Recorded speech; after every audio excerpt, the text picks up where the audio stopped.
The morning sun poured over the football field of Lincoln High School in Northern California, glinting off rows of blue caps and gowns. Parents filled the bleachers, waving phones in the air, calling out names, cheering as their kids crossed the stage. It was supposed to be one of those perfect American moments, a day filled with pride, laughter, and family. But in the back row, far from the crowd, sat Lena Harris, the daughter of billionaire tech CEO, Richard Harris. Her wheelchair gleamed under the sun, the chrome reflecting the bright sky, but her eyes stayed fixed on the empty seat beside her. She had saved it for her father. Everyone in town knew the story. 2 years ago, a drunk driver ran a red light, leaving Lena paralyzed from the waist down. Her mother had passed away years earlier, and her father, once the warm, devoted man who built her treehouse by hand, had turned cold, drowning himself in board meetings, mergers, and headlines. As each name was called, the students' families screamed with joy. When Lena's turn came, the loudspeaker boomed. Lena Harris. She rolled forward, her hands trembling on the wheels. The applause was polite, respectful, but distant. Cameras flashed, yet no one cheered loudly enough to fill the silence that followed. When she reached the stage, the principal smiled kindly and handed her the diploma. Lena managed a small, practiced smile for the photos. But as she rolled back to her seat, she saw it again, that empty chair. The one that should have been filled by the man who promised he'd always be there. She bit her lip and whispered to herself, "You made it, Dad." Just not in time. At the far end of the field, behind the rows of proud parents and shiny SUVs, Tom Reed stood leaning against the chain-link fence, wiping drywall dust off his work shirt. He'd come straight from a renovation job across town, still wearing his steel-toed boots and tool belt. The smell of fresh lumber clung to him, a working man among executives in pressed suits and designer dresses. Tom wasn't supposed to be here this early. He had begged his boss to let him off just in time to see his son, Eli, walk the stage. For the past 18 years, it had been just the two of them. No luxury, no vacations, just long days, late dinners, and quiet laughter over frozen pizza. As the students crossed the stage, Tom's eyes searched for Eli. Then something else caught his attention, a girl sitting alone in a wheelchair near the back.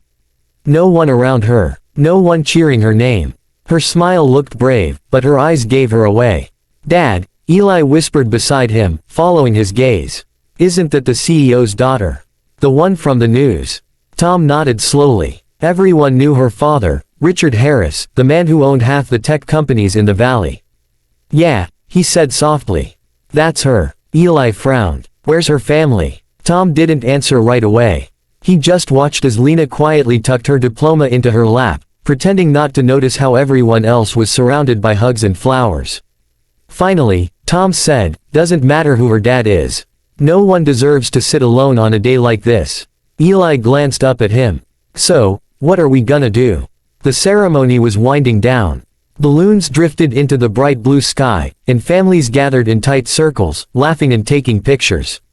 Lena stayed in her spot, her hands resting in her lap, staring at the crumpled program. Everyone around her had someone, a mother, a father, a friend, but her seat beside her remained painfully empty. She told herself she didn't care. She told herself she was used to it.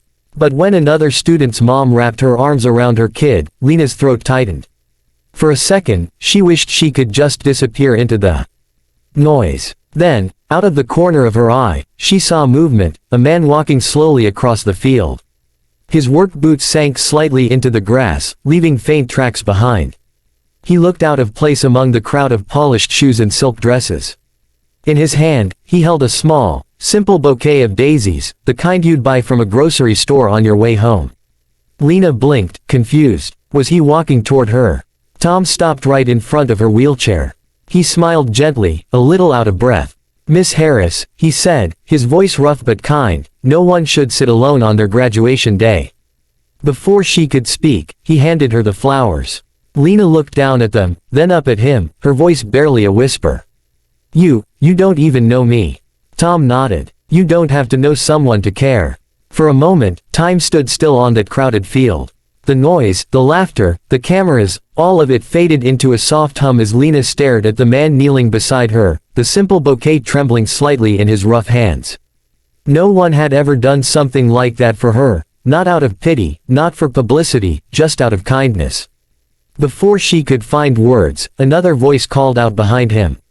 "Dad." It was Eli, running toward them, his graduation cap tilted sideways, a grin on his face. He stopped beside Lena, looking at his father, then back at her. Without hesitation, he took off his cap and held it out. "Here," he said softly, "you deserve this more than me." Lena's lips parted, her eyes filling with tears. "I can't take that." "Yes, you can," Eli interrupted, smiling. "You earned this day, too." The students nearby started to notice. First one turned, then another. Soon, whispers spread through the crowd. A few clapped, then a few more. Within seconds, the entire section was on their feet, cheering, not for the richest man's daughter, but for the brave young woman who thought no one saw her. Lena covered her mouth as tears spilled down her cheeks. She had felt invisible for so long, like her life ended the day of the accident. But now, in this single, unexpected moment, strangers were reminding her that she still mattered. Tom placed a steady hand on her shoulder.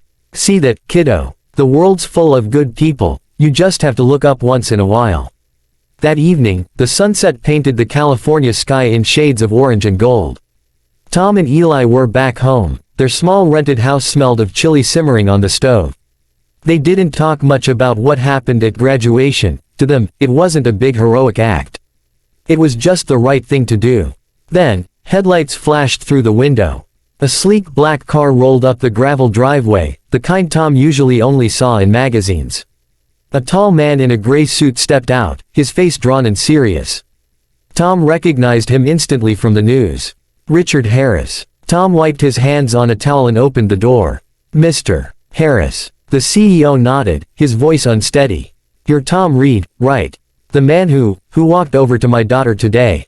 Tom hesitated, then nodded.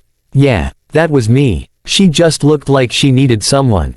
Richard's eyes glistened. "I saw the photos. The video. It's everywhere. I've spent years building empires, chasing meetings, missing moments, and in doing that, I lost the only person who truly mattered." He took a deep breath, looking down. "Thank you for reminding me what being a father actually means." Tom shifted uncomfortably. "You don't owe me anything, sir. Just show up for her. That's all she ever wanted."